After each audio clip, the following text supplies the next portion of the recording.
Come on, man. Get a life.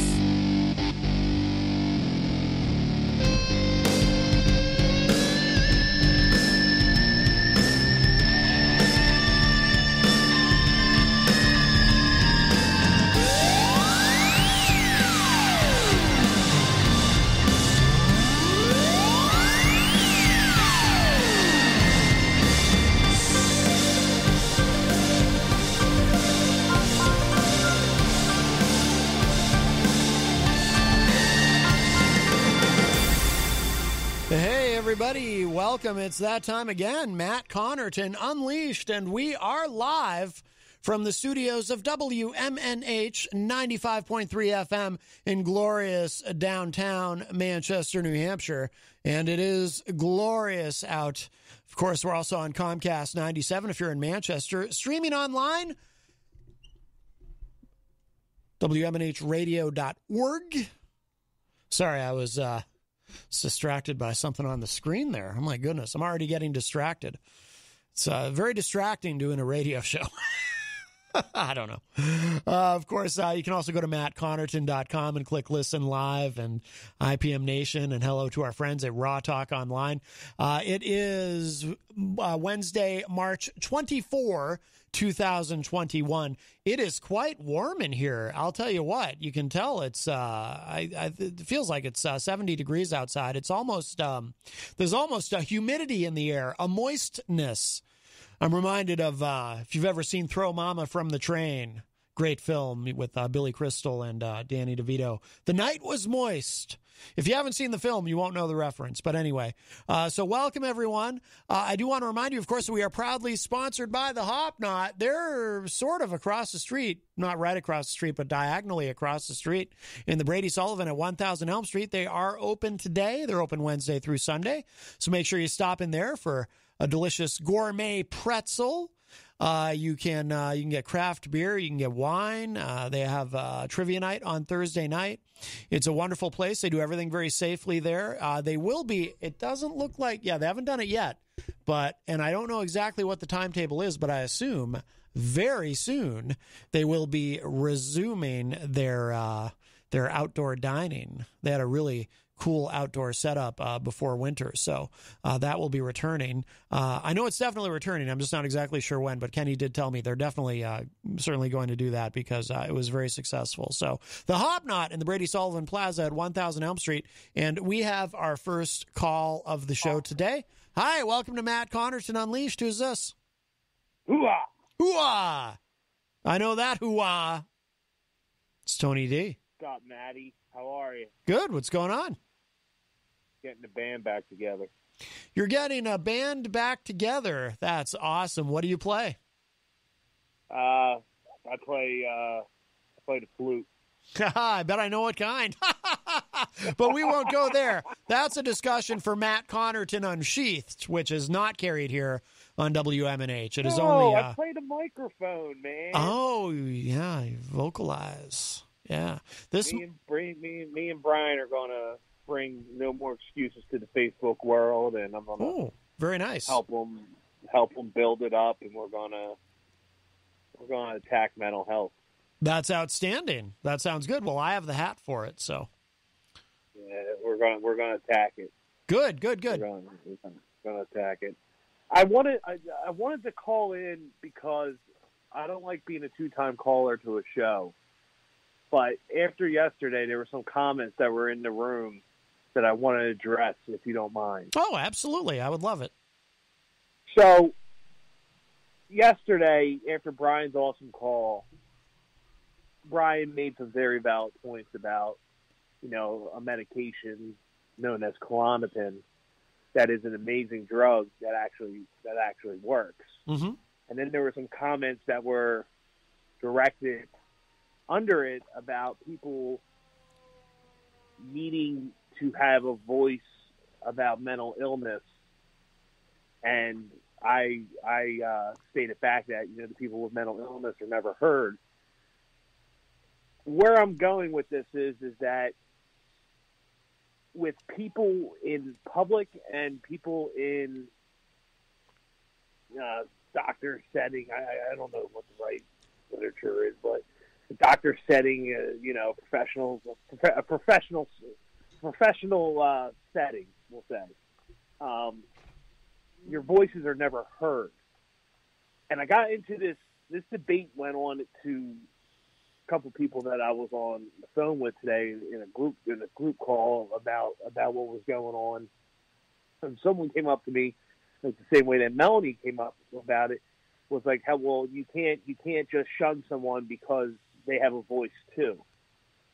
If you read the news article today that came out about this guy, I'm not going to say his name because I'm the same way as you, because I'm not going to give him no publicity. Yeah. That did this shooting.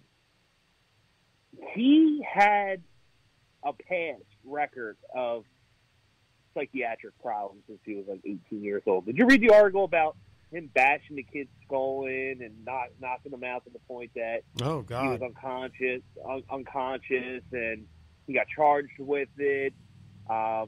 He was bullied his entire life because of his name, because of his being from Syria, and he was diagnosed. It was put out there today, everyone, that he was diagnosed at 19 with a mental health disorder. And the problem is that your voices are being heard. It's just who's listening. And that's the problem with America. The people with gun reform are not listening to the people that have already been trying to speak for many, many, many, many, many years.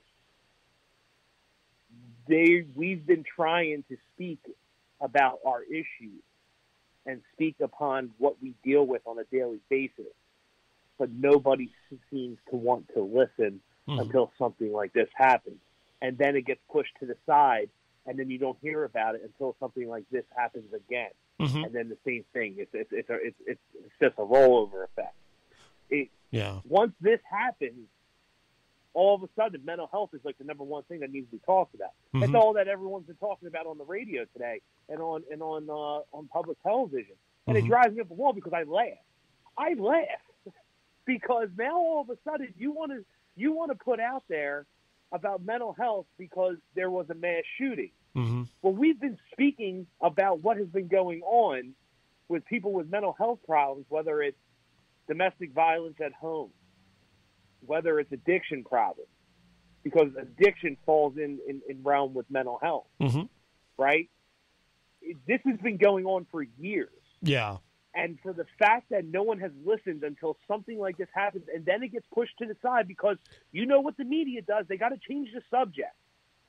It's got to go back to the pandemic. We're not going to stay on this. This is going to last for maybe 3 weeks, 4 weeks. Then it gets pushed to the side, and then another mass shooting or mass stabbing happens, and then here we go, we're talking about it again, and then it gets pushed to the side again. And then there's no real conversation on the mental health aspect of America. You know what are you following where I'm going? Well, yes, and I think what happens, Tony, is every time something like this happens, to varying degrees, you've got these competing ideas. You know, you've got people who want more gun control, stricter gun laws.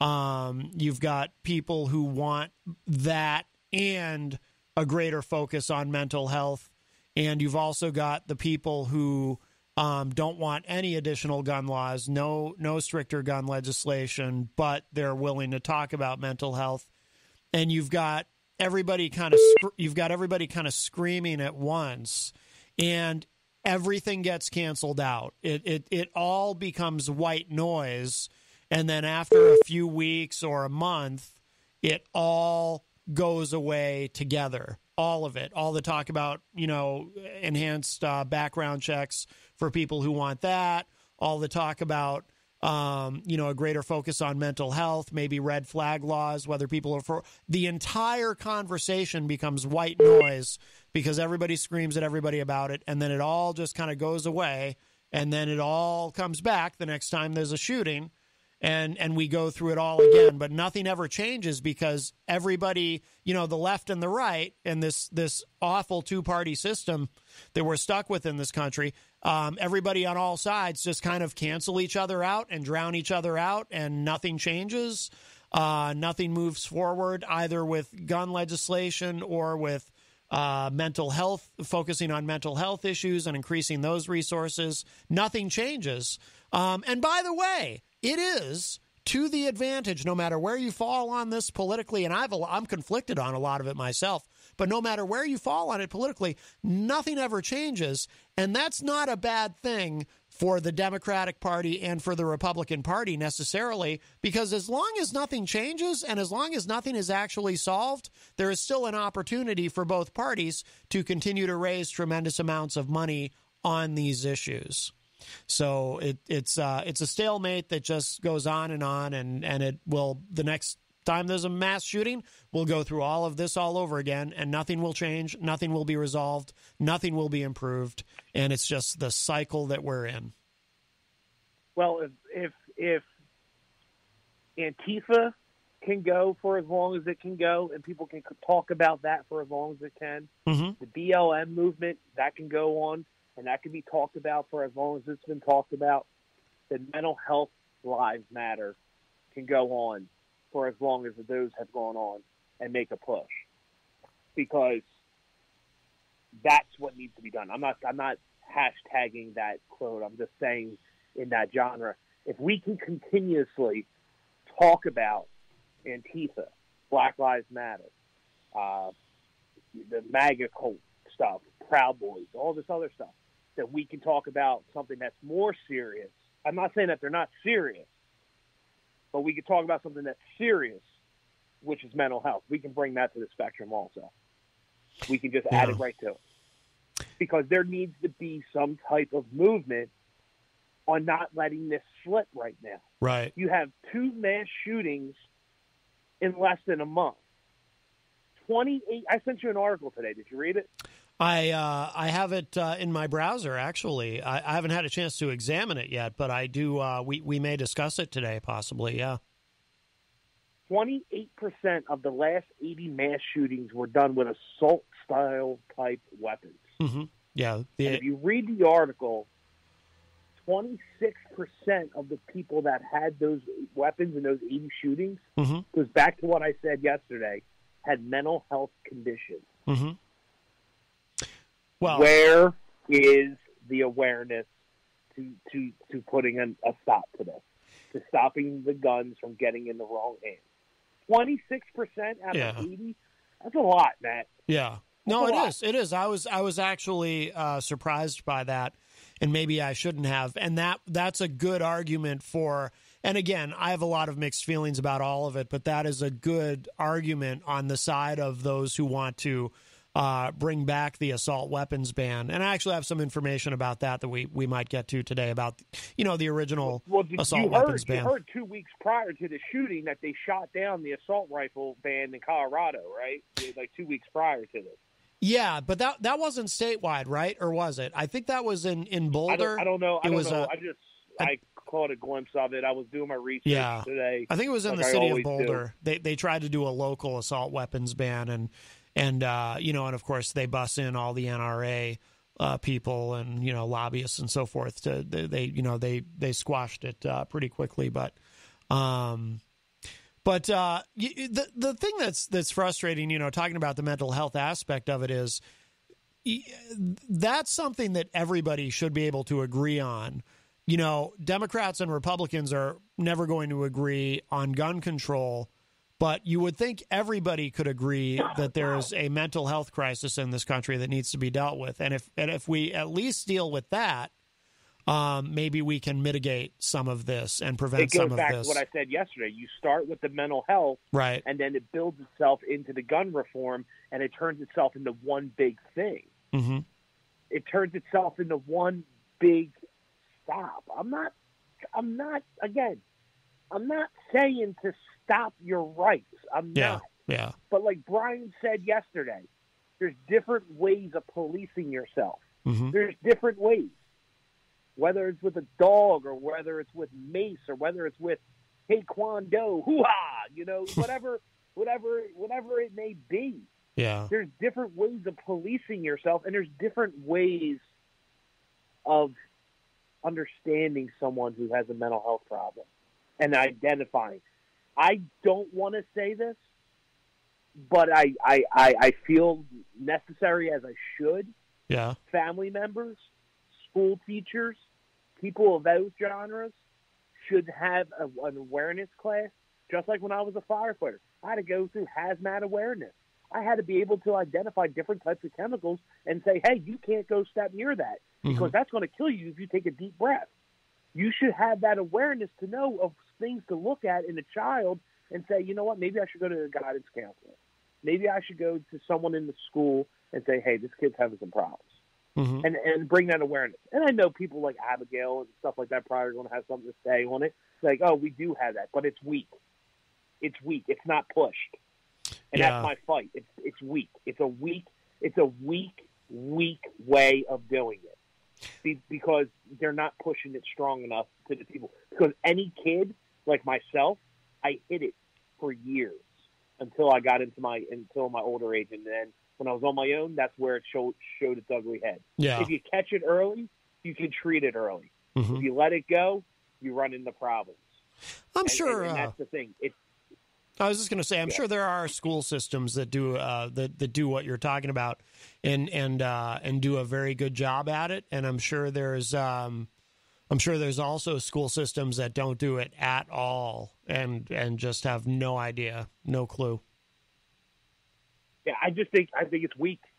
I think the whole thing on the cross spectrum is weak. It's so weak that there's no weight behind it to make it stronger, and that's where I stand with it. It needs to be stronger. The awareness part needs to be stronger, because the second you start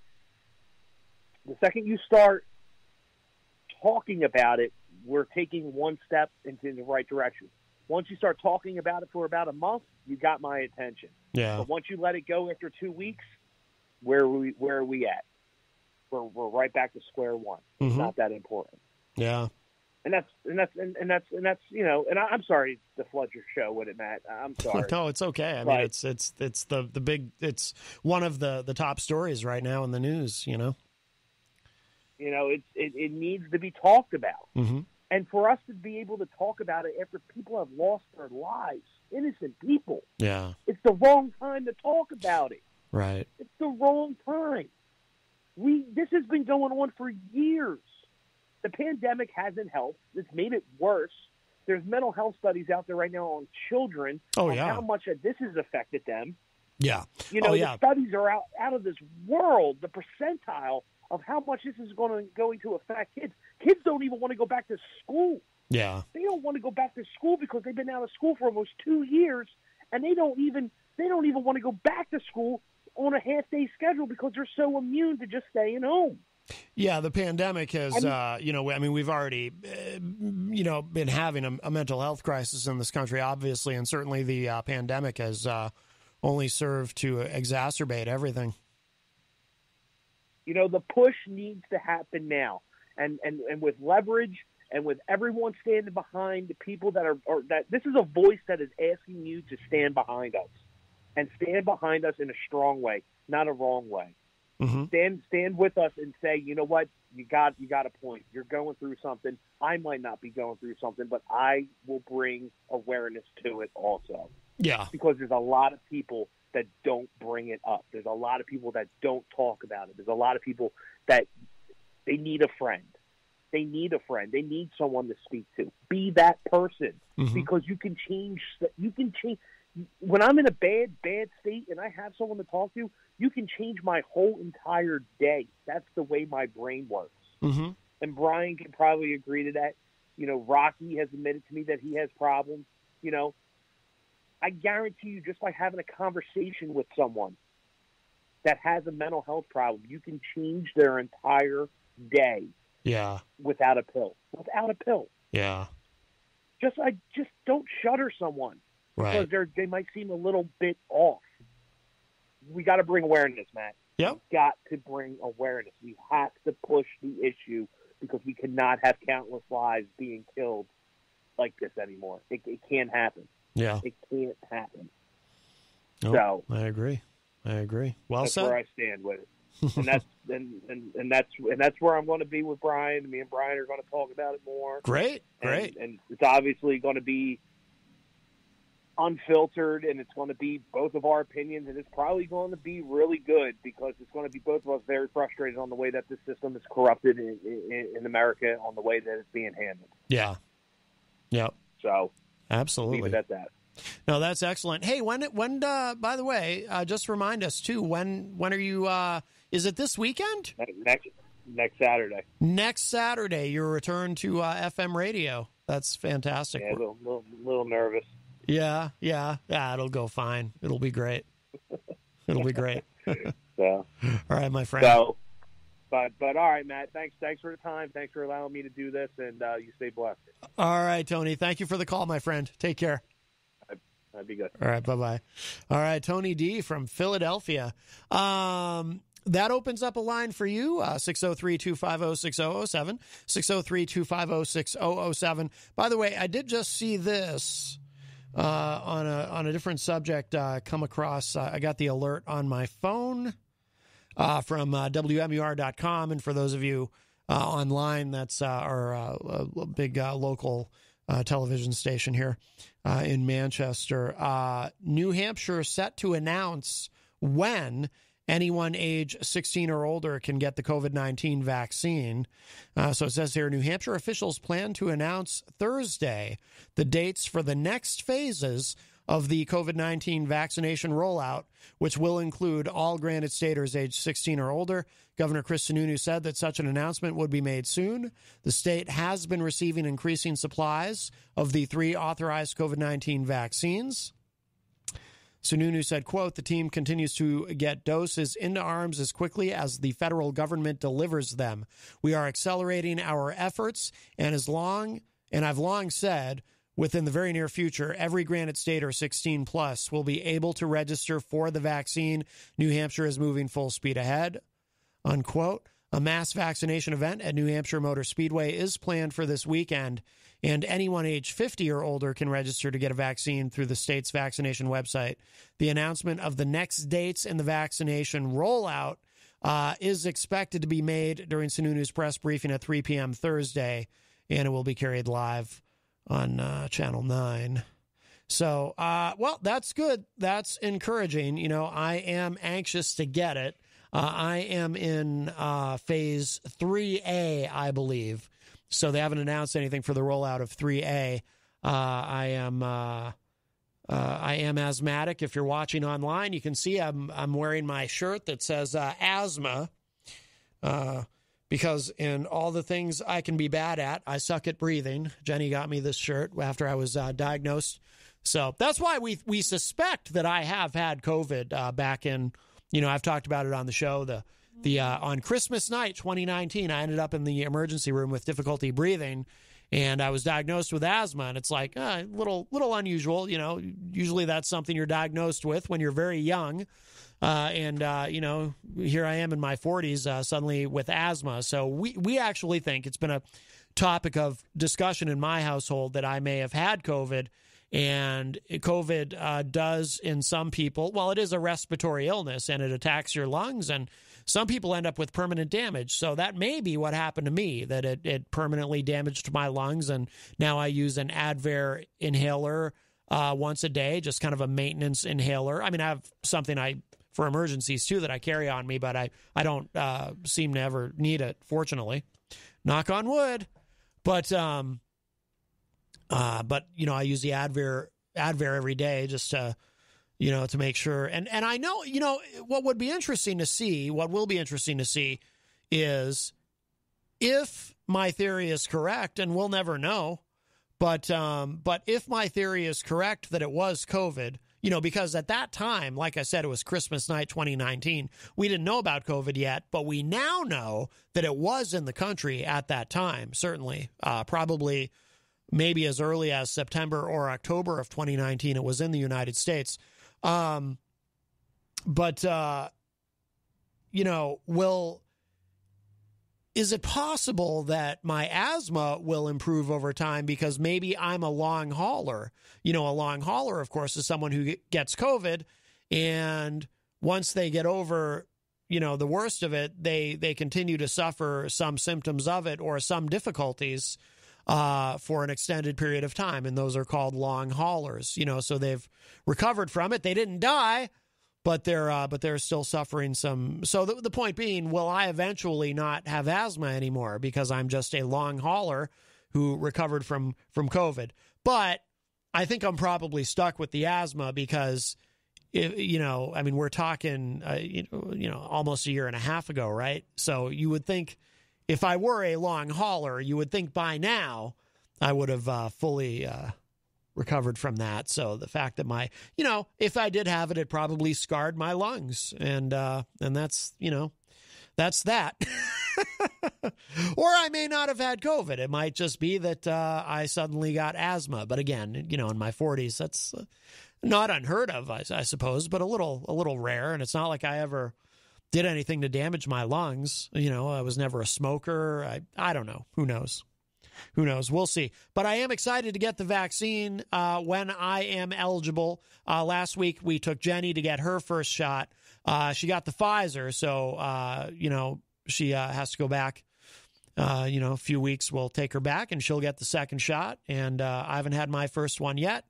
But if I had something else wrong with me in addition to the asthma, I would have qualified sooner. But when you just have the asthma, you're kind of lumped in with everybody else, but that's okay. I'm not complaining that I'm, too young and too healthy to have already been vaccinated. It's a good thing. I just, I do look forward to hurrying up and getting the vaccine. So there you go. All right. We have another call. We'll grab this. Hi, welcome to Matt Connarton Unleashed. Who's this? Hey, Matt. It's Gary. Hey, Gary. How are you?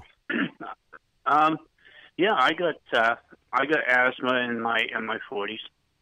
Oh, no kidding. Yeah. I got divorced, and my wife got everything, and I got asthma.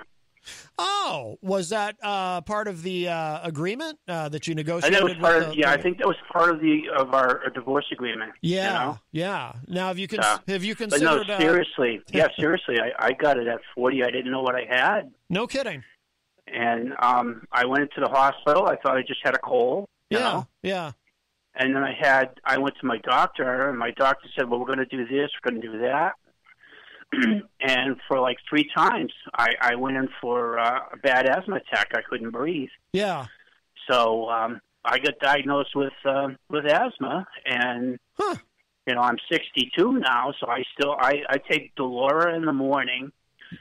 It's like Symbicort. It's the cheaper model. Yeah.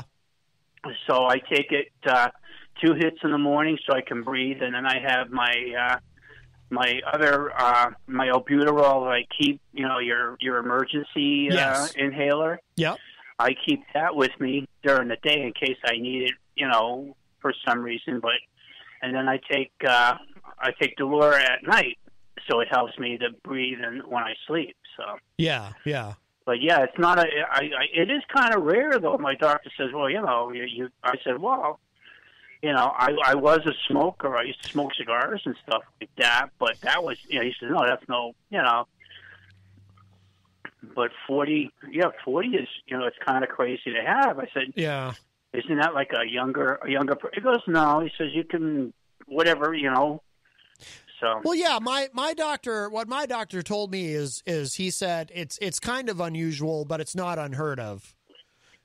So it can happen. So he wasn't like when I went to my, they diagnosed me at the emergency room, but then when I went to my primary, he basically was like, well, it's it's kind of unusual, but he was kind of like, but yeah, it does happen. So it's not like totally mind blowing, but it is interesting to just, I don't know. It may not have been COVID, but maybe it was, who knows? But obviously in your case, it was not. But had you ever had any breathing issues prior to that, or did it just kind of suddenly? No, because I used to play hockey. I used to skate up and down the ice. I used to play softball. Yeah. I could, when I was with the muchachos, we did 2-mile parades. So, up. And I was in Berlin when we did a parade when they used to have the sulfur, the paper mills. Yeah. And, it was, I got a little sick, but like everybody else, but nothing, Yeah, yeah. But I think it was like some of the jobs I did. I worked in a metal shop one time, and I used to inhale methyl chloride.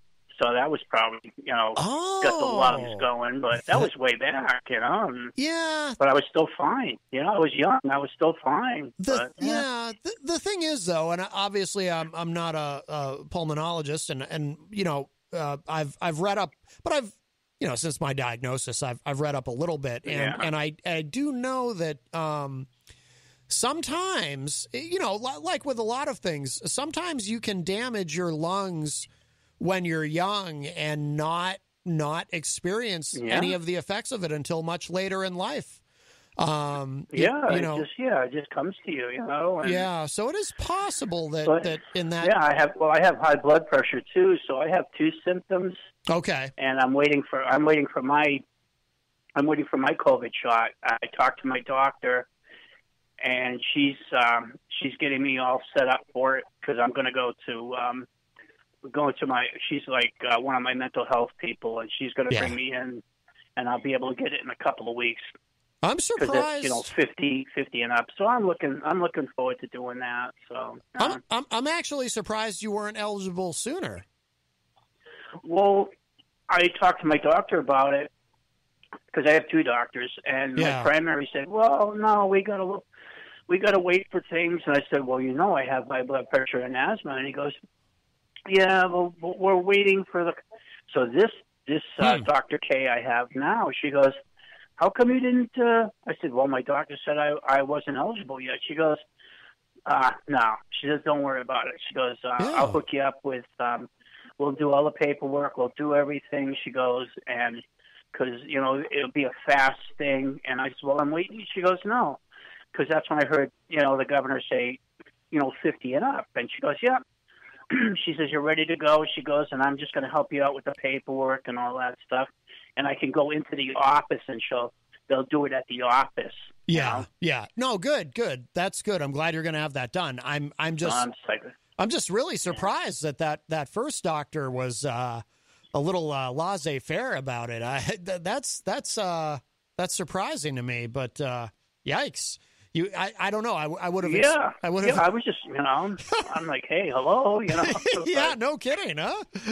Jeez. Yeah. Wow. All right. Well, I'm glad you're finally going to have. But I love done. your T-shirt. Yeah, I love that T-shirt. Thank you. Yeah, Jenny got this for me. I don't remember where she got it. Jenny's got good taste. She's got good taste. Absolutely. Oh, she's listening. She's a joker, and Yeah. I love people that can joke like that. So. Absolutely.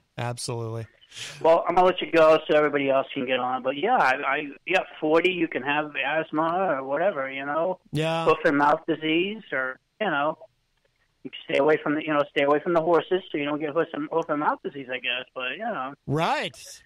I stay away, and I don't go in the woods. I'm afraid of Lyme disease. So yeah, I stay away from everything. My friend. All right, Gary. Thank you for the call. I appreciate it. Have a good day. Send my love to Jenny. Absolutely, you got it. I send my love to you guys. You guys are special. Oh, you're good people. Love you both. Oh, thank you, Gary. Love you, man. Take care. Okay. Tell Christian I said hi, even though I don't know him. So. Oh, okay. So he doesn't feel awful. Yeah. All right, will do. All right. Thanks. All right. Take care. Thanks for Bye-bye. the call. Bye-bye. All right. That was our friend Gary. That was a nice call. Yeah. I wonder if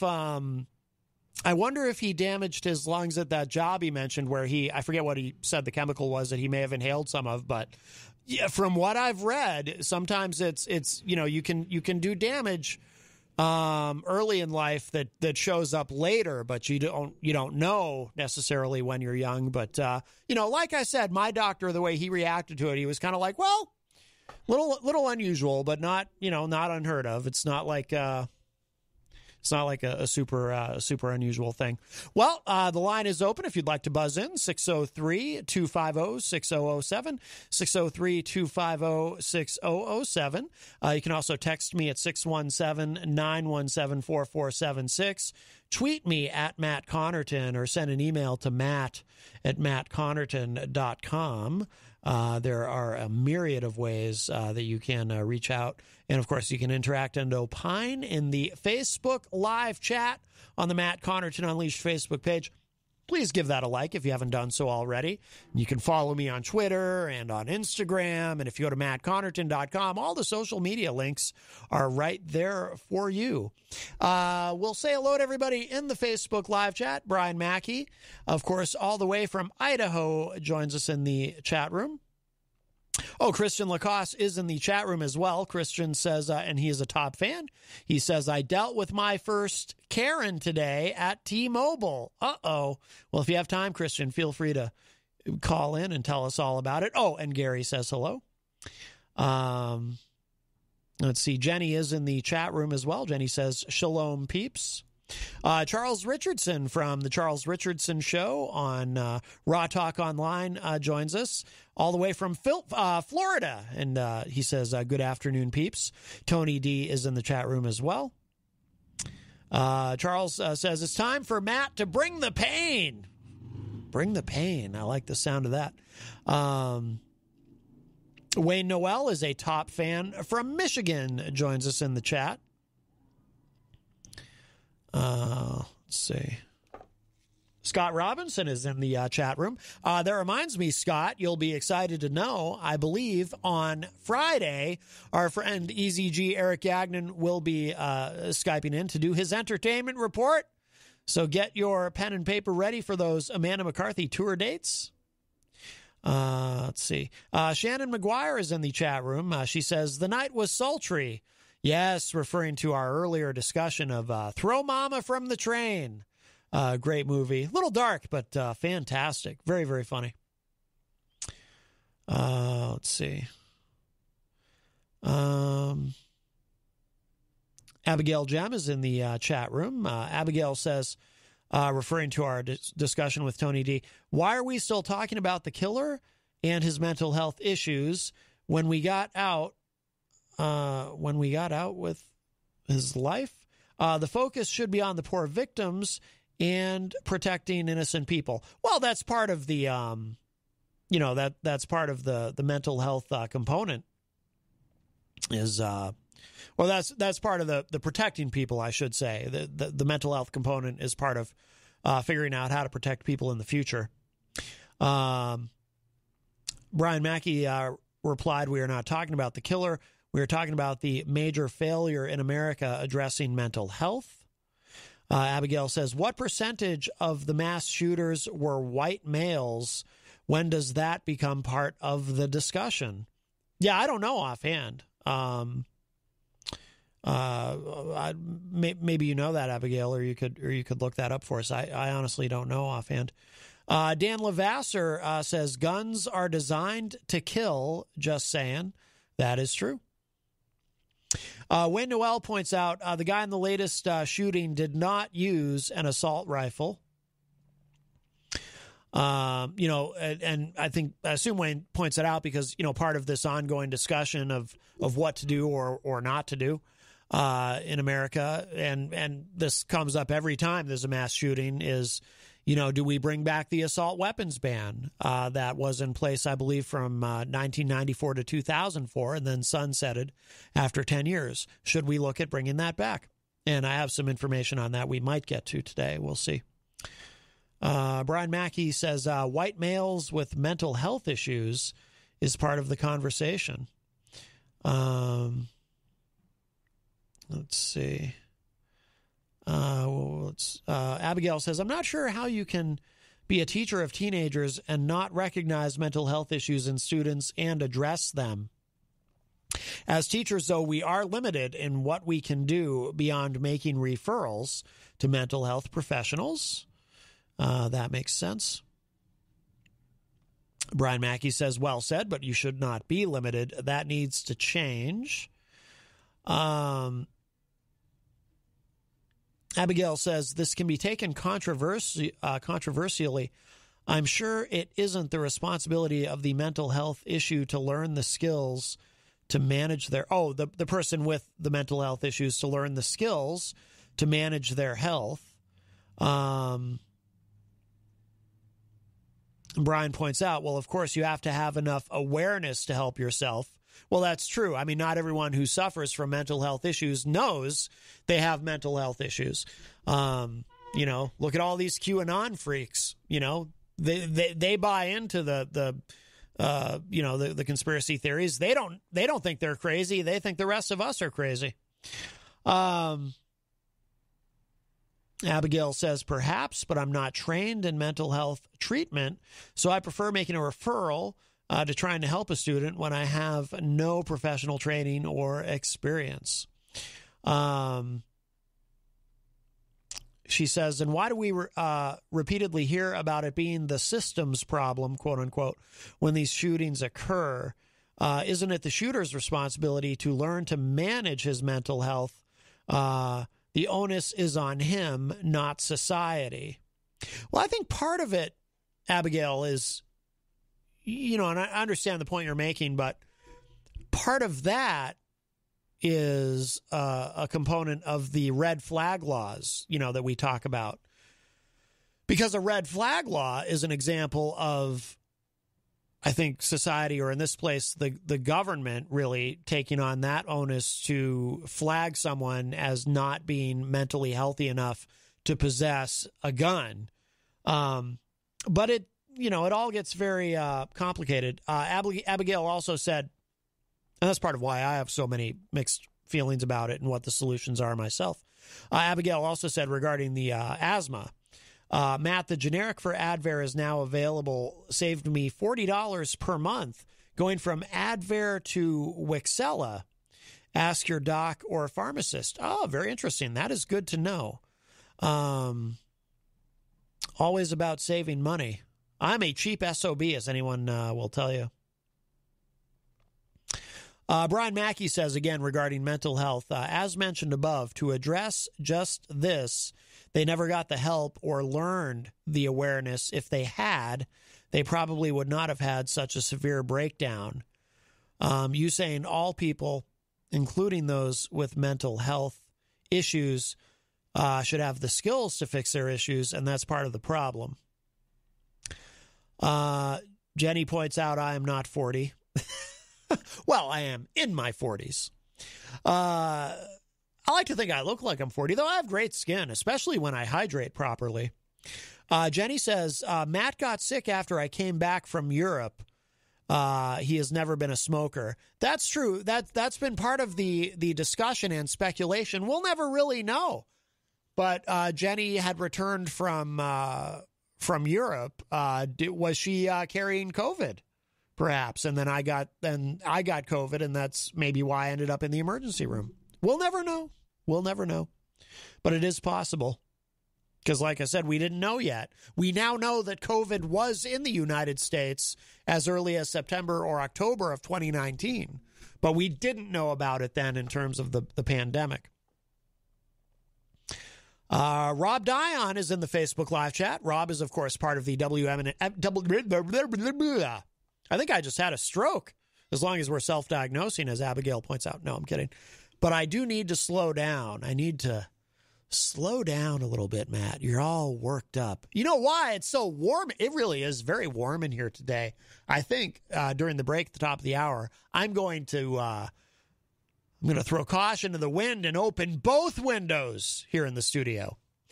But Rob, let me take another run at this. Rob is part of the WMNH family. He is, of course, host of Through the Stage Door, one of the great shows here, and the entertainment reporter on the morning show, Thursday mornings, the morning show with Peter White. Rob also brings in his keyboard, and they do Name That Tune, a very popular segment. And we have a call. Hi, welcome to Matt Connarton Unleashed. Who's this? Eazy-G. Eazy-G, how are you, my friend? You've been vaccinated, right? It was funny, the other day you were talking about smooth jazz. I was there that time. You played that smooth jazz on April Fool's Day a couple years ago. Yeah, you really, from what I recall, Eazy-G, you really, you were a big fan of the smooth jazz. I was. It was kind of funny, though. You liked it? You did it for the whole show. I did, It was yes. April Fool's Day. April Fool's Day 2019. The entire show Right. was He Matt said, Connarton's the other day you have a smooth special jazz show experience. coming up on April Fool's Day this year. I do have something very specific in mind for this year's April Fool's Day. Oh, boy. Yes, I do. And this was something you were going to do last year, right? It was something I was going to do last year, and then COVID got in the way, and we were recording the shows from home, and it just wasn't the same. Yeah, it always seems like that. You know, when they have a shooting in the United States, they get into a big roar, and the president and the House or goes to the House and then it goes to the Senate. One of those things, and then they just forget about it. You know, they go on to the next scandal. That is it never seems to amount to anything. You know, you say, "Oh, we're gonna do something this time." You know, that is the cycle. We mean it. That is the cycle that we're locked in. There was a point, relatively, the last 4 years is a little bit of a blur, but there was a point, and I don't even remember what shooting it was. Was it Las Vegas, maybe? There was a point during the Trump administration, relatively early, where it looked like something may actually happen because Trump had even said, and he bothered some of the Second Amendment advocates in the country on the right, but Trump seemed to at one point be open to expanded background checks and whatnot, but he ended up caving. But there was a brief the NRA moment. gets in the way. You know, they're pretty powerful. Yeah, I don't know. Their power has diminished somewhat. They still got some power, though. But they do still have some power. Yeah, I mean, the core ideology is still very powerful. As these Republicans don't want to do anything that ever upsets their base. Right. I always wish that something could be done, but they try to do something, and then it goes down the proper channels, and they say, "Oh, we tried." Right. And then they, like I said, they move on to the COVID. You know.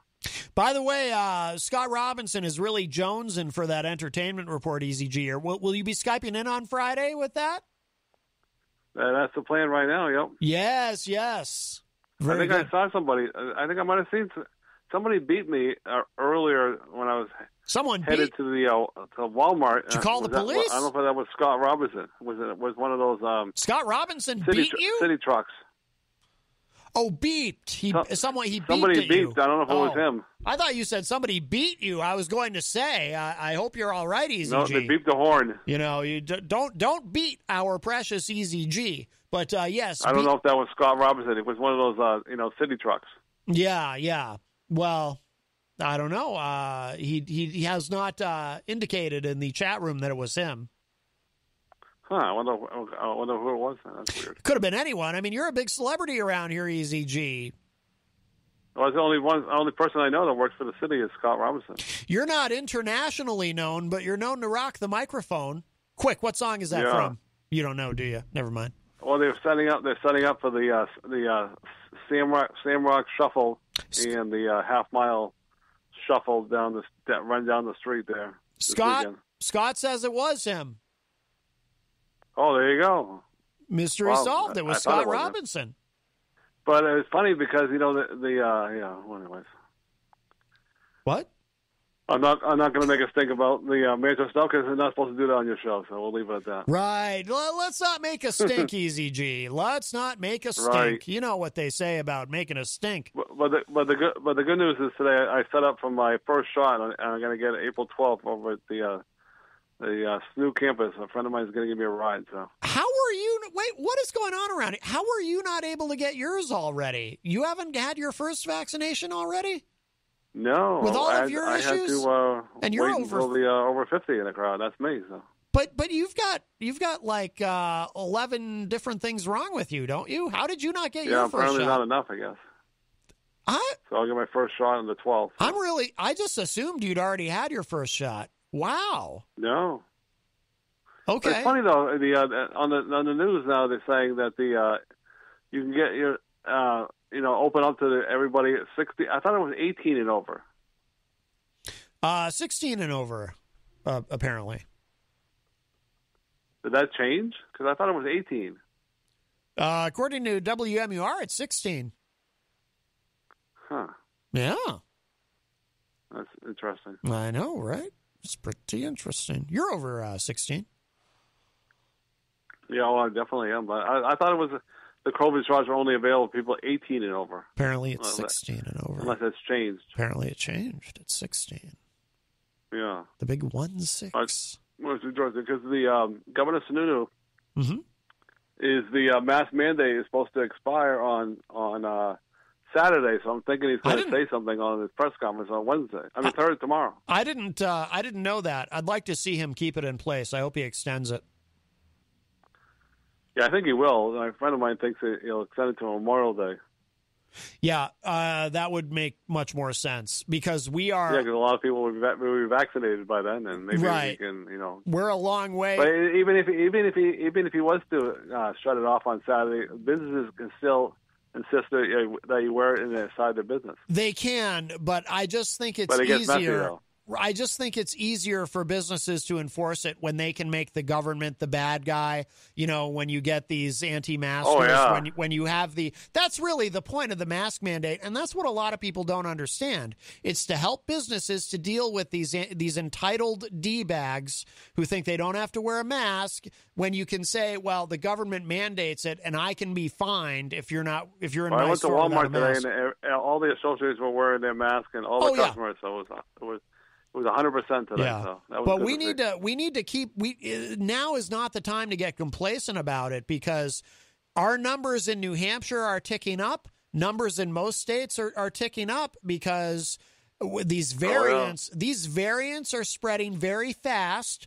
Plus, you've got the inevitable surge we're running into now because of spring break, because of St. Patrick's Day. I know the problem down in Florida. It's crazy. Oh, it is. It's awful. Well, everything's crazy in Florida. Yeah, we're gonna have. I mean, it's inevitable. We're gonna have one more big surge before this is over. We've got one more tidal wave to get through, and then finally I think it'll be pretty much winding down once people are able to be mostly vaccinated, probably by Memorial Day. The Boston Bruins, they had 5 players there with the COVID, and they hoping to play tomorrow.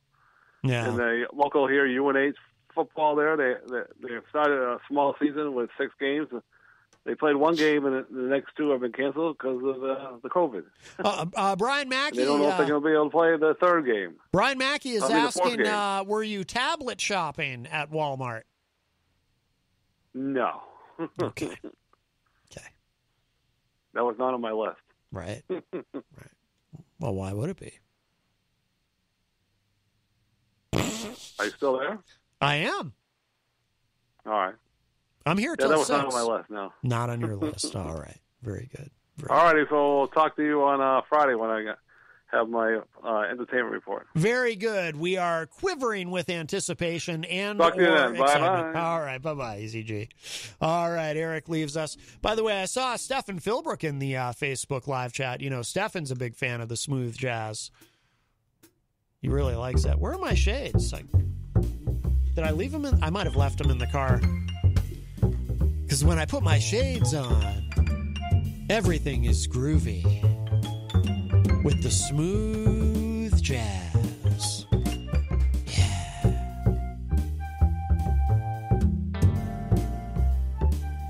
Listen to that bass.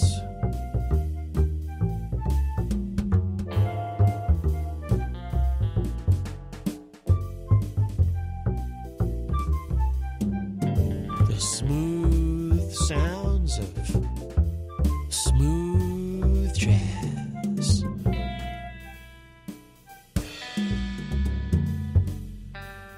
Yeah, that's nice.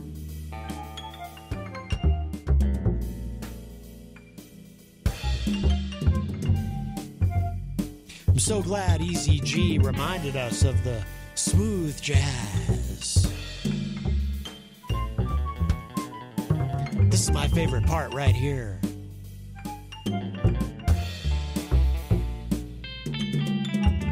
Yeah, that's nice.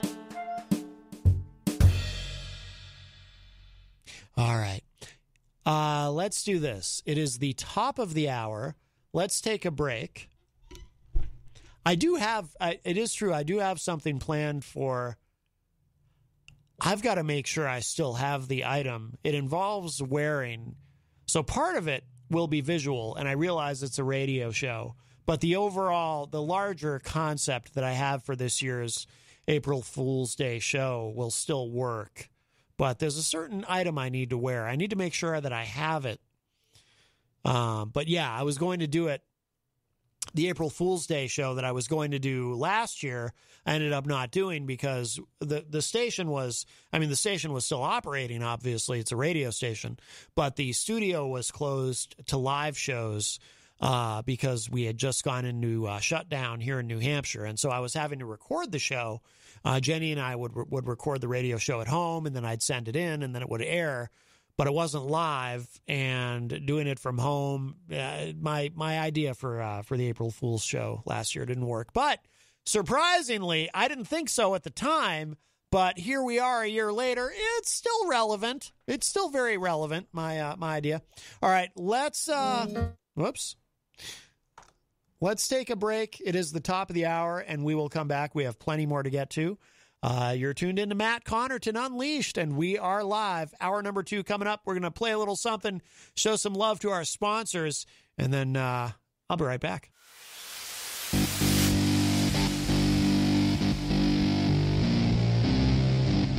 But everybody knows who this guy is. Come on, man.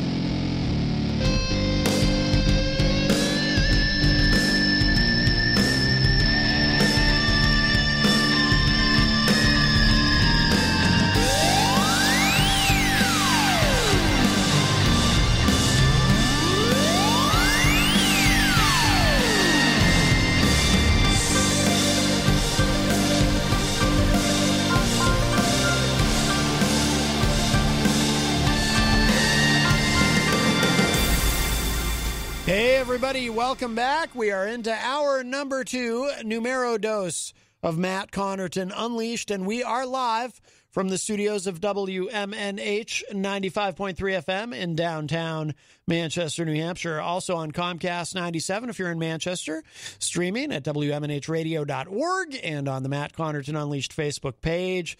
Also, hello to our friends at Raw Talk Online, and you can go to mattconnerton.com and click Listen Live and see all the options available to you for streaming and communication and social media and all of that stuff. And, of course, we are proudly sponsored by the Hop Knot in the Brady Sullivan Plaza at 1000 Elm Street, right across the street. They have delicious gourmet pretzels. They have craft beer. They have wine. Jenny and I last week, we got the pizza pretzel, or maybe it's the pretzel pizza. I'm still not clear on that. I just know it was beyond delicious. I mean, there's delicious, and then there's beyond delicious. It was that good. So please check out the Hop Knot. Thursday nights they do trivia, and we're really looking forward to them, when they restart the outdoor dining, that wonderful setup that they had before the winter that will be coming back. That's going to be really, really nice. And it's a great place, great food, great service, and a great family that owns and operates it. And one thing that is very important to all of us, they do everything safely there. The staff is masked at all times, even out back in the kitchen. The tables are nice and spread out. They do clean and sanitize. They want to keep everyone very safe, not only their staff, but the patrons as well. So the Hop Knot, it's a great place, and we're very privileged to have them as a sponsor. Let's see. Since we took the break, I noticed Rocky Huber has joined us in the Facebook live chat. Hello, Rocky. He got us a pizza recently from Simon's. It was very nice here in Manchester. So I finally had the well-done pizza, which I hadn't even known was a thing. I also see Scott Perry is in there from the podcast Courtesy Call. Episode 11 of that will be up this coming Sunday. Scott does a great show. Eric Street, who is a top fan, joins us. Eric says, to infinity and beyond, to Pizza Planet. Remember the Toy Story restaurant? So believe it or not, Eric, I have never seen Toy Story. I've never seen any of the Toy Story films. I do understand that it's something that you can enjoy as an adult, but I've just never seen any of them. So So I don't know. I mean, I recognize the To Infinity and Beyond tagline, but I know nothing about this Pizza Planet. Having said that, if there were an actual Pizza Planet that we could go to, I would be all for it. And I would want NASA to be working on that right now as we speak. Forget about, sending the rover to Mars. Let's go ourselves to Pizza Planet. I mean, honestly, it just sounds like a wonderful place. And I think I would enjoy visiting there very, very much.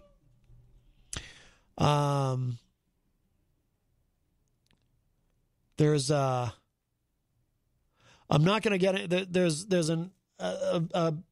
I don't want to say argument, but an intense discussion going on in the Facebook live chat that relates what we were discussing in the first hour, but it's too much to try to catch up with. So you can talk amongst yourselves in the chat room. I do have a few other things that we want to get to. For example, I want to talk more about this Pizza Planet idea. That just sounds great. But no, we do have some other things I want to get to in the second hour. But you are welcome to call about anything you like. 603-250-6007 is the numbre. 603-250-6007. You can also text me at 617-917-4476. Tweet me at Matt Connarton or send an email to matt@mattconnerton.com. And, of course, you can opine and interact in the Facebook live chat. Brian Mackey says, not an argument, a great discussion. Excellent, excellent. That is very good. Glad to see that. Although I like seeing arguments, too. Anyway. Just a couple of quick things I wanted to touch on. According to rightwingwatch.org, one of my favorite websites ever, we haven't done anything from Right Wing Watch in a while, but according to this, this went up this afternoon. Prophet Robin Bullock says that Biden's stair stumble is a sign that his presidency is finished. Oh, my goodness. It says here, self-proclaimed, quote, prophet Robin Bullock used his church service on Tuesday to declare that President Joe Biden's recent stumble while climbing the stairs of Air Force One was a prophetic sign that his presidency is finished. Bullock is among the group of self-proclaimed prophets who guaranteed that Donald Trump would win the 2020 election and who now adamantly refuse to accept that their prophecies were wrong, even though Biden has been in office for over 2 months now. Bullock tied Biden's stumble to the Ides of March, asserting that just as Julius Caesar was a tyrant who was assassinated on March 15 in 44 BC, God had again sent the power, quote, into the earth to remove tyrants from their seats of authority. The most famous thing that happened on the Ides of March is Julius Caesar was killed. The military took him down on the Ides of March. And on March 15, on the Ides of March, this is what coincides with us. And if you'll notice, after the Ides of March on the 15th was when Joe Biden started up those steps. This was 5 days later. It was 5 days after the Ides of March. I'm convinced. By the way, you know what? I haven't heard anyone else point this out. And if you don't know what this is about, and it is a little hard to watch, but Joe Biden was jogging up the stairs of Air Force One, and he slipped and fell a couple of times. Actually, he had a difficult time, and some people have pointed out, well, he had a foot injury because of his dog. I don't know if it's the same dog that was tried to bite someone or bit someone at the White House, but Biden was playing with the dog and he fell and he had the boot. He had to wear the boot for a little while, and now he's out of the boot, but you can tell he still moves a little awkwardly when he's walking. But the thing that I've heard no one point out is the reason I believe what happened this was Biden's true undoing in that moment where he slipped on the stairs. And of course, it's hard to watch because of Biden's age. He's 78 years old, and I think, actually, my theory is that it might have been an homage to President Gerald Ford. And you youngins won't know the reference, but people my age and older will. Anyway, but putting Gerald Ford aside, my other theory is I think Biden's what caused that to happen is Biden. If you notice, Biden doesn't walk up the stairs. He kind of jogs up the stairs, unlike previous presidents. For example, Donald Trump, you would not ever see jogging up the stairs. Trump, in fact, allegedly has a bit of a phobia of stairs, and that's why he holds the railing quite tightly and moves rather slowly. I mean, we did see an example of Trump walking up the stairs with toilet paper stuck to the back of one of his shoes, but Trump would walk. I don't remember. I think Obama might have jogged. I'm not sure. Bill Clinton certainly walked. George W. Bush certainly walked. Biden kind of does this little runny, joggy thing up the stairs.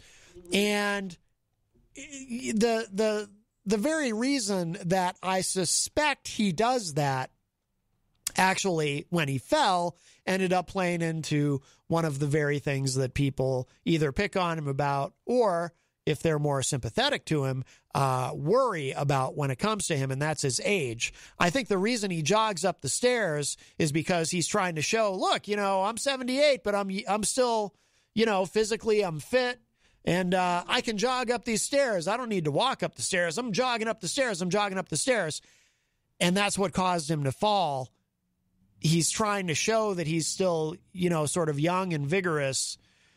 And it backfired is what happened. So hopefully in the future, he'll walk up the stairs instead of jogging up the stairs. We don't need you to jog, Joe.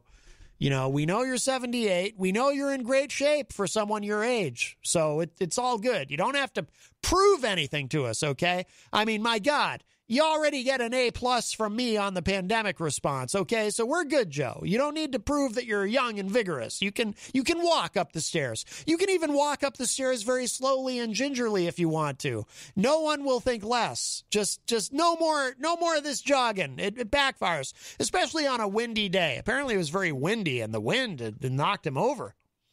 Hi, welcome to Matt Connarton Unleashed. Who's this? Hey, Matt, it's Ron. How you doing, sir? Good, Ron. How are you, my friend? Not bad, just chillaxing, listening to your radio station and so forth. And I just kind of got a curious question. I know how you felt about Trump in the past, yes. Basically. Yes. And I know how you don't usually speak ill of anybody. But do you think from what you've seen so far with Biden versus what Trump was able to do while he was there, I mean, do you think you might be thinking a little bit more towards, like, geez, maybe we're better off with Trump? Or you still hold your own position? Is that a serious question? No, I mean, look. No, of course it was serious. I was dead serious. Okay. Okay. No, I absolutely not. I think that during this pandemic, like I said, I give the Biden administration an A+ on pandemic response. Now, I do have some other concerns that I haven't gotten to yet on the show about the handling of the border situation, for example. Score. So I have concerns. And by the way, I've said this on the show, and I'm sure some people don't believe me, but because I voted for Biden, I believe that I should be the first to point out things that I'm unhappy with, rather than doing this thing that most people do with politics, where whoever they voted for, they then support blindly and never want to say anything bad.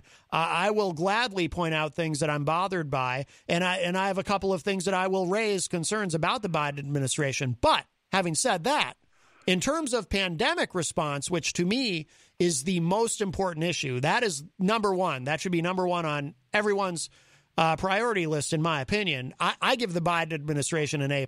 I think they've knocked it out of the park so far, and I hope that they continue to do so. And I think the Trump administration, was probably the worst possible administration we could have had during a pandemic. So no, I have not...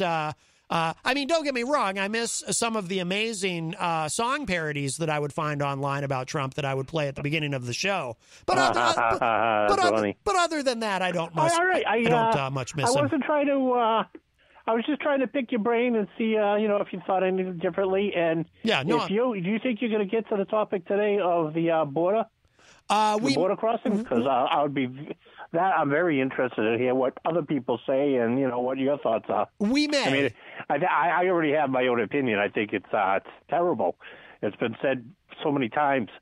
We've got vets that aren't being taken care of, but yet we're housing people that shouldn't be. And, so I won't even get into it now. But I'm very much, I hope you get to it today, and if not, in the next couple of days or whenever, because it's a sort of topic that, I want to hear what other people's thoughts are and yours. Yeah, absolutely. I do have a lot to say about it, and we'll see. We might get to it today. We'll see what happens. Okay. All right, Ron. I got my ears on. All right. I always appreciate the call. Thank you, my friend. Take care. Bye-bye. All right. Bye-bye. All right. That was our friend Ron. And, yeah, I mean, it's like I said, as far as the pandemic, I think the Biden administration has been phenomenal thus far. But yeah,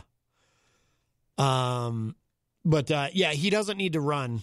There's another, what was it? Was it during the Democratic National Convention? There's they introduced Biden, and he comes out and he's running, and I get it, and he was running on a flat surface, so there was no falling or tripping or anything, but it was like, and I got it. I get it. He's trying to show, look, I'm 78, but look at me run. And that's cool. And I'm glad, but no more running upstairs, Joe. Let's, let's dial it back a little bit. You could walk. And then when you get to the top, do something like when you get to the top and wave at everybody, maybe do a little chest thump too, to show, look at me. I'm still young and full of vigor or something. There must be something else you can do that doesn't involve running upstairs. And no more playing with that dog either.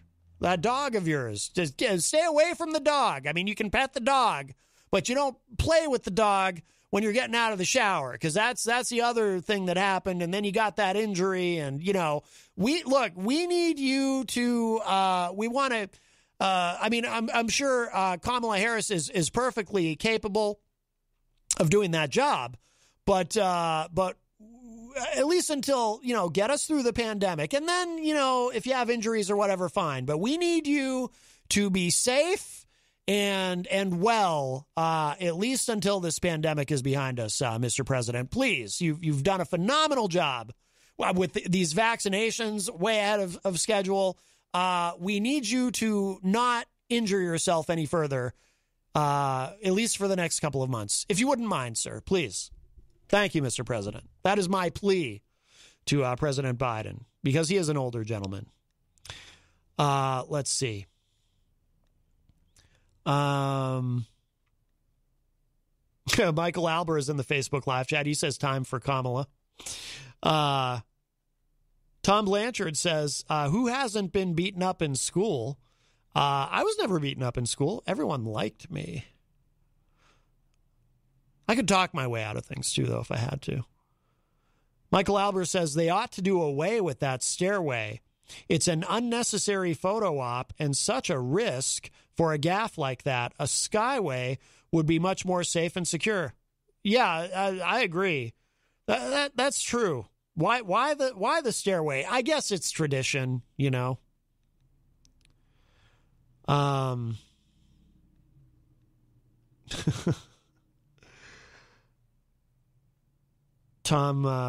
Blanchard says he's good at passing out Trump's vaccine.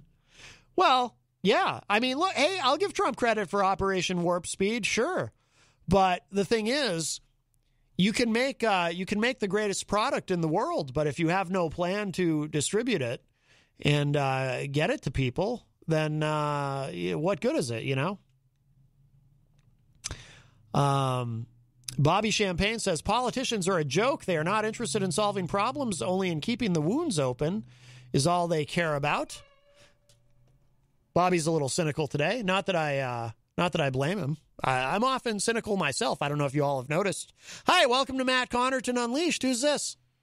Hey, Matt, it's Mike Doyle. Hey, Mike, how are you? Hey, you slay me, man. You do. You bring a smile to my face.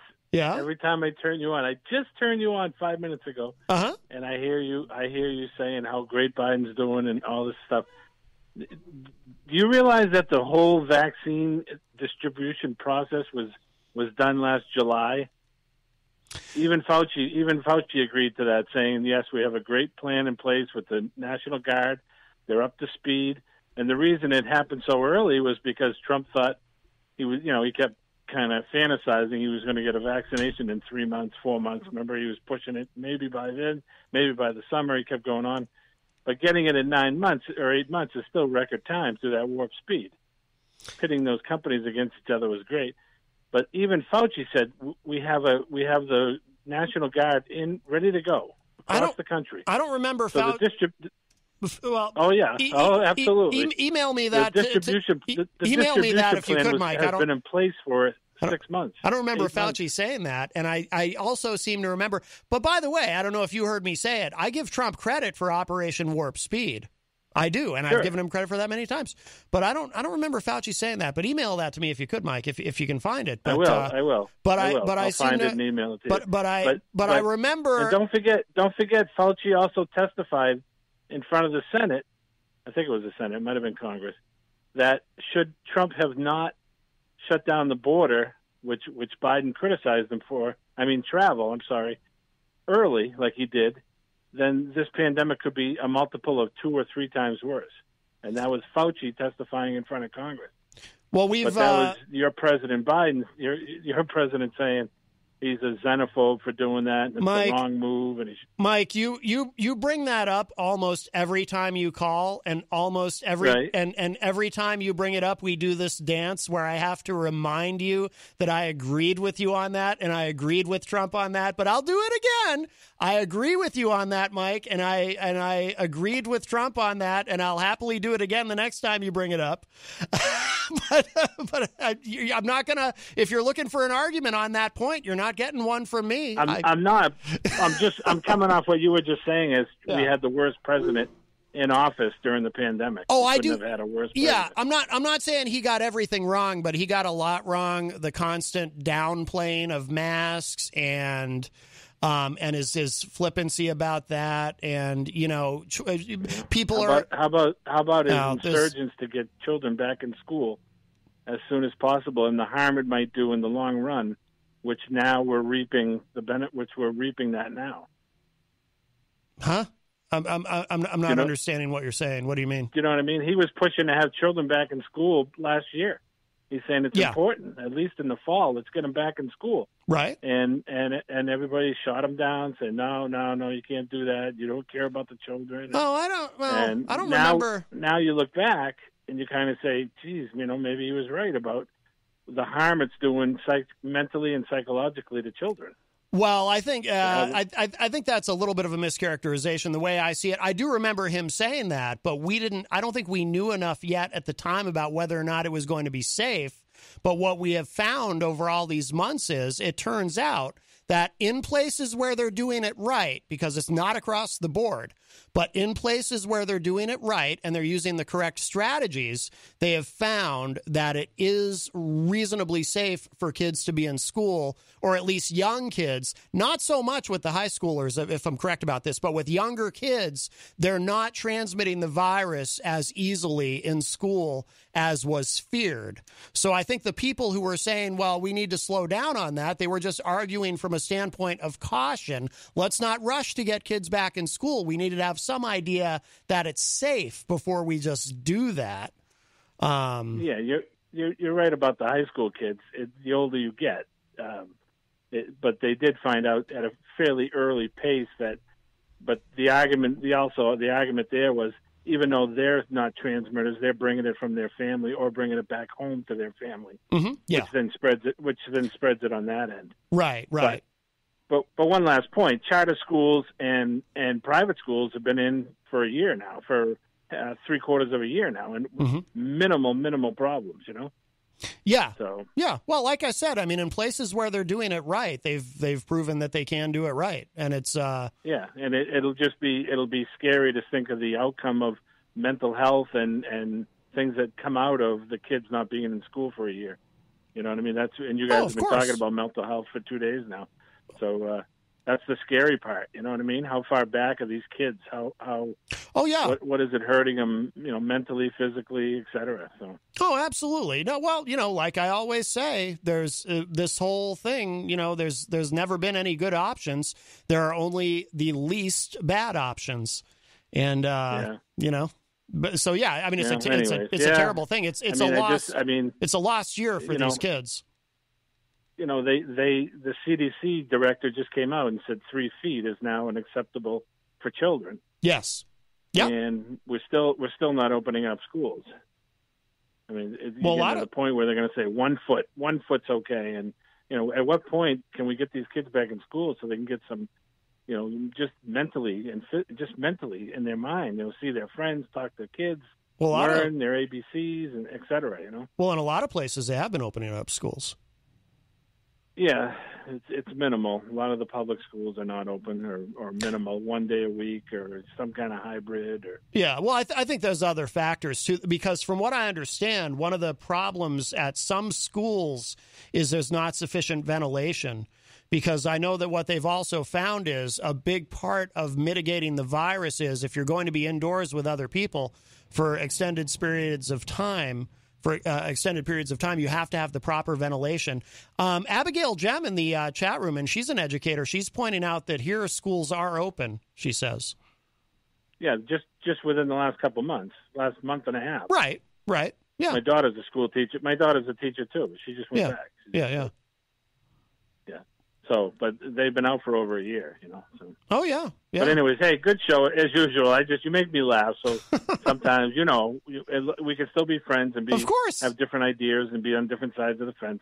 Of course, absolutely, and I enjoy your calls. I don't want people just calling and agreeing with me. I want to be challenged. The show, you know, the idea isn't to sit here and play patty cake. So I appreciate it, Mike. I genuinely do. Oh, Matt, you're wonderful. Matt, you're perfect. You're wonderful.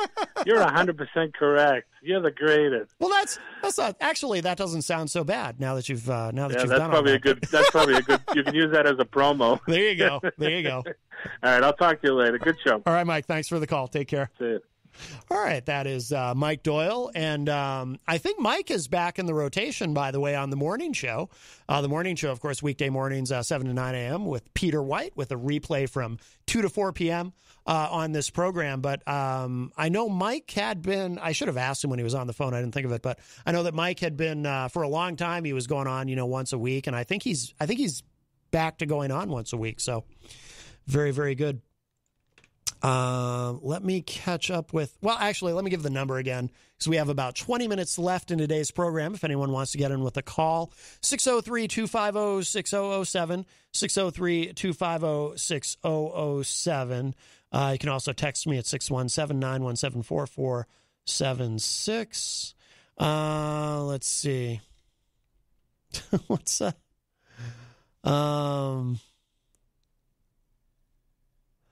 Just kind of back. Oh boy, a lot of. Just during Mike's call, there was a lot of chatter in the Facebook Live chat. Let's see. Michael Albert said 4 years of the twice impeached president's immigration policy, and all of a sudden conservatives care about kids in cages. Give me a break. Yeah, I mean, it's a little more complicated than that. I don't know if we're going to get to it today, but we'll see. Brian Mackey says more, not a fan of Mike Doyle, I think. Brian says more baseless bluster like your insulin BS. Oh, my. Maybe we'll get to that. Jenny also says BS. Rocky Huber says, hey, if you're calling in, maybe you shouldn't tell Matt you just turned him on 10 minutes ago. It's like this caller, it makes Matt blush, LOL. No, that's fine. That's funny. Scott Robinson says, Matt Connarton, Mike Doyle, and Peter White. Mike Doyle are definitely two different people. Oh, I see what you're saying, Scott. In other words, the Matt Connarton unleashed Mike Doyle and the Peter White Mike Doyle are definitely two different people. Well, the thing is, on the morning show with Peter, they don't really get into politics. Once in a while, they'll touch on it a little bit, but you know, that's not a political program. So, you know, it's a different vibe.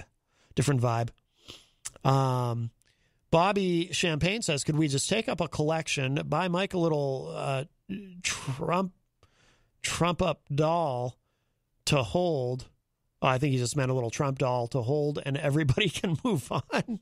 Oh, my. Wow. Christian Lacoste, who is a top fan, by the way, says, all of you confuse me. And Brian says, it's working then. Michael Albert says, Mike needs a stronger radio so he can get the conservative talk 95.3 out of Nashua. Oh, boy. Now, I appreciate that Mike listens to the call, and I do genuinely appreciate his calls. Christian says, why are you all hating on this guy? Let's see. Abigail says, I think referring to school, I'm there 5 days a week. Lots of parents aren't sending their kids back. What do you suggest, Mike? Well, that's a great point. I mean, that is true. There's a lot of parents who are just still very concerned about sending their kids back to school, and that's understandable. Of course, you've also got, I'm sure there are some parents who are comfortable with it, and this is another one of these very challenging things about the pandemic. I'm sure there's also some parents who are not necessarily comfortable with it, but have done so anyway because they got to go to work, and maybe their kids are too young to leave at home all day or whatever. I mean, this whole pandemic has been so brutal for everyone. As so many, like I said, there are no good choices. They're only trying to figure out what is the worst terrible choice.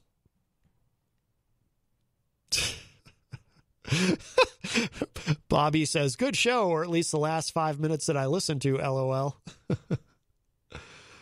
Oh, boy. All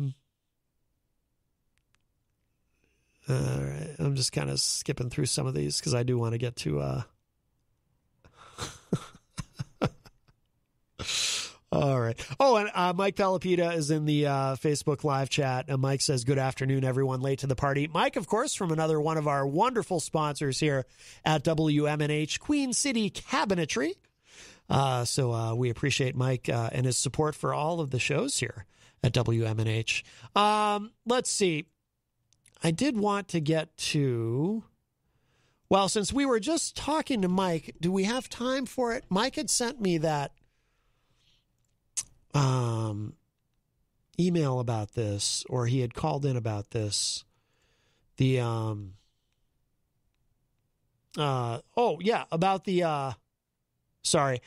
Executive Order 340B. So was it yesterday or the day before? Mike Doyle was talking about Trump had that issued that Executive Order 340B about putting a cap on insulin prices for diabetics because, and this was something where I agreed with Trump in doing this. You know what they say about a blind dog or a broken clock. You know all the cliches. I try to give Trump credit where I could. I'm not a Democrat. I'm an independent. So, insulin prices have increased exponentially in this country over the past several years and just seem to just escalate out of nowhere to the point where people, someone I know personally who Jenny also knows, someone we know in the community here who has to ration her insulin because, it just got so expensive so quickly. So here's what Mike was calling about. And I have a fact check on it from USA Today. Oh, I'm sorry. Let me walk back a little bit. So Mike was talking about the executive order from Trump about, effectively capping insulin prices. It's a little more complicated than that, but the short version is, so Trump had issued that executive order, and Mike was saying that Biden had undone that executive order or had canceled the executive order. If I remember correctly, that's what Mike was saying. So this is from usatoday.com, which is a great publication, by the way, if you enjoy looking at charts and graphs. Fact check. Biden administration delays implementation of Trump rule on insulin and EpiPens. Okay, so here it is. So the claim, President Joe Biden is reversing, quote unquote, an executive order put into place by Donald Trump to reduce patient costs for insulin and epinephrine.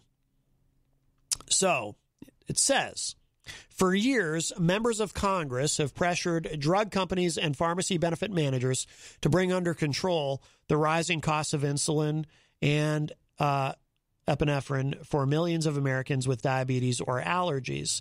In July 2020, President Donald Trump signed 4 executive orders aimed at reining in prescription drug costs. And by the way, once again, this was something, I agreed with Trump on this. One required that federally qualified health centers, which purchase insulin and epinephrine through what is called the 340B drug program. Oh, okay, so that's the program is 340B, not the executive order. The 340B drug program pass along any savings they receive from discounted drug prices to medically underserved patients.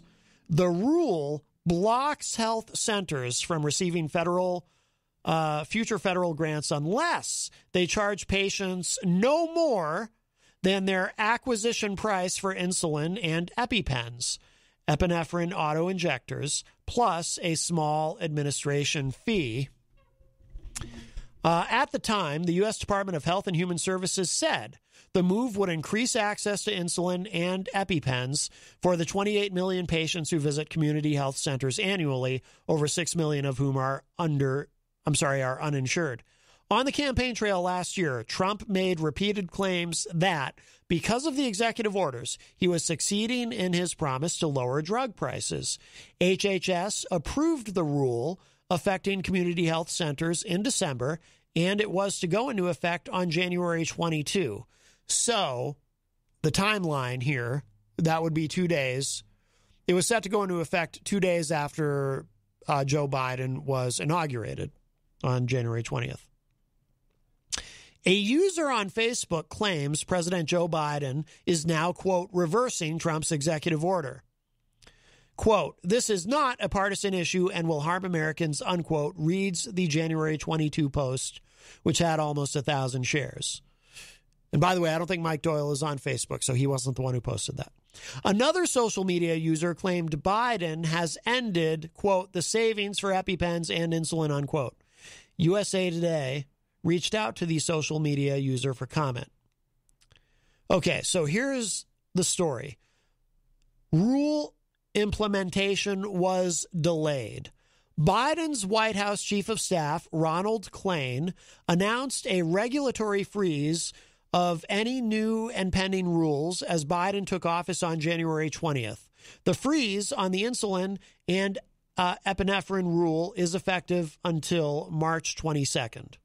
Okay, so it's been frozen. So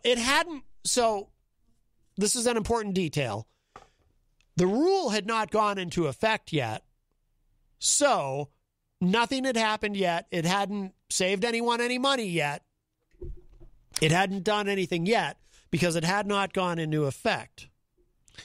According to Bloomberg Law, quote, a regulatory pause is a common tradition among incoming presidents to ensure that the unfinished policies from the prior administration align with the new one, unquote. Now, based on that, I would say there's more to this, so we'll get to these further details. But based on what we know so far, you might say, I might say, well, on the one hand, I understand that the incoming administration wants to freeze everything to make sure that these policies align with what they're going to do. And you certainly don't want to let things just be implemented that haven't started yet that you might just have to turn around and undo anyway, right? So in that sense, it makes sense.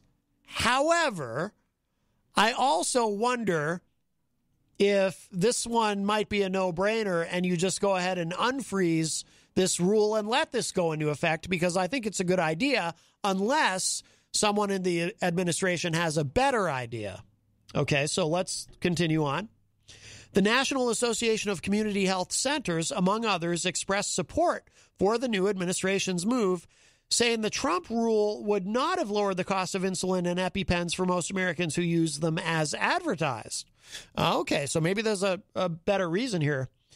In a January 25 statement, it also said the Trump rule reflected, quote, a fundamental misunderstanding, unquote, of federally qualified health centers and the 340B drug program, placing extensive administrative burdens on them.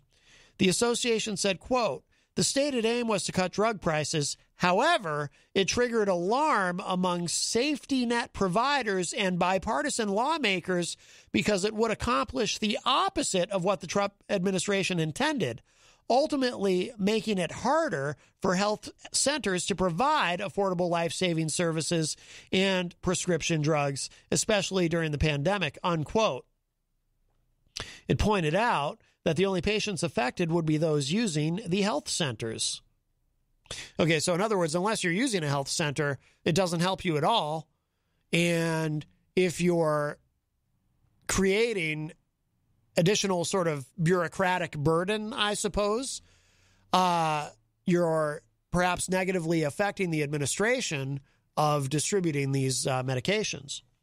The overall prices of insulin, again, back to the article, and EpiPens across the country are not affected by the Trump administration regulation or the recent action by the Biden administration, the Health Center Association said. Community health centers serve 1 in 11 Americans across the country, according to the U.S. Health Resources and Services Administration. There's more to this article. It gets into more detail, but we are rapidly running out of time. But what I will do, because I don't think I did it already, maybe I did. No, actually, I think I did. I think I did share this out to the Matt Connarton Unleashed Facebook page. So we will leave that there. But that is a little bit of a further explanation of that. Bobby Champagne in the Facebook says, I am not a Biden supporter. I can see all the harm Trump has done. Why were our choices limited to such poor candidates in a country of over 330 million people? Well, that happens every 4 years, doesn't it? We're never happy with our choices. That's why I usually vote for independent candidates. Although this time around, I did vote for Biden, but in some ways it was much more a vote against Trump. But again, I do think on pandemic response, Biden has done a phenomenal job.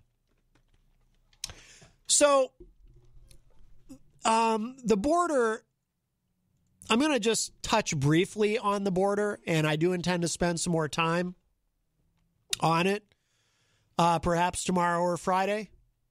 It's not an issue that's going away anytime soon, but I will say this, and I know people are curious to hear what I think. Well, Jenny and I talked about it last week, and we disagreed on a fundamental piece of this. But I did mention, and I think it was when Ron was on the phone, a concern that I have.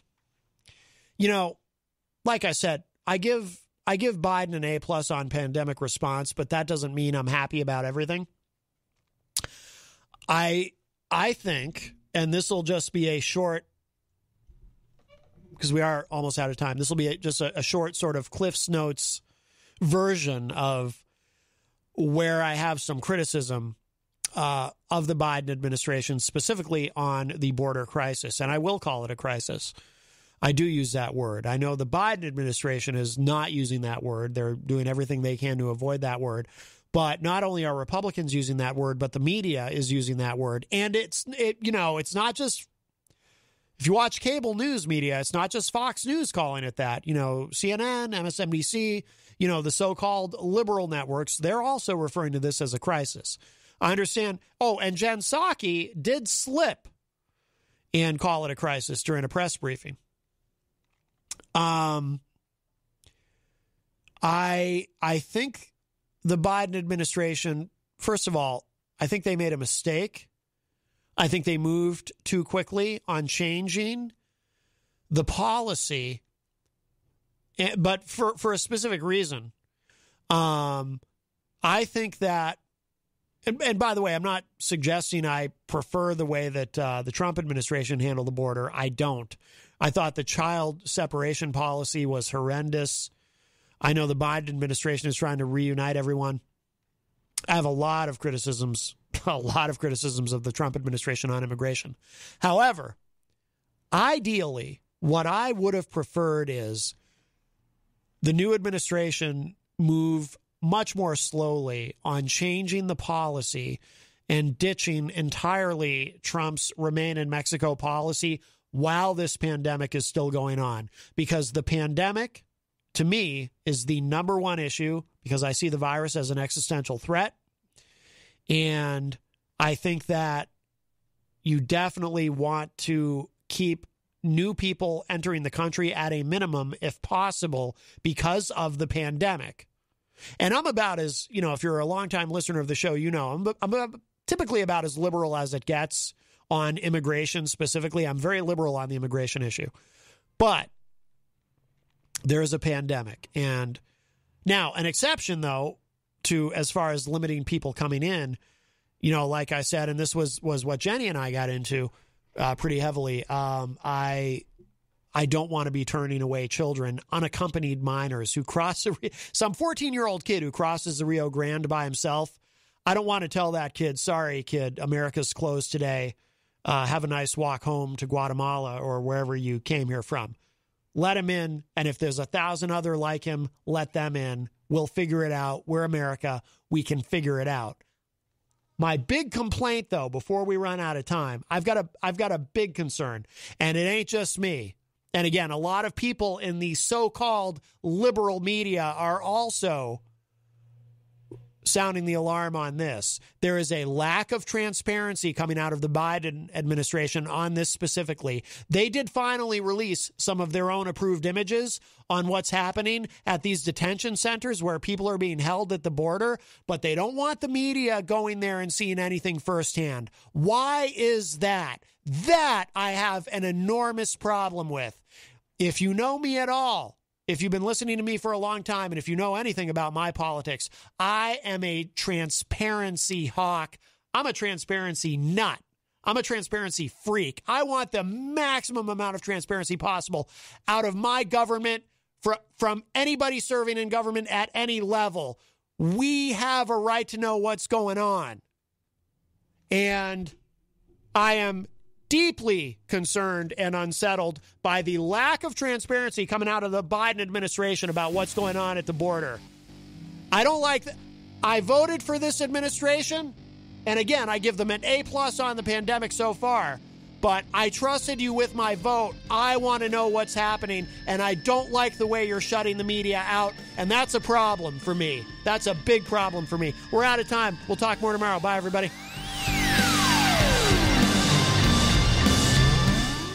Devin.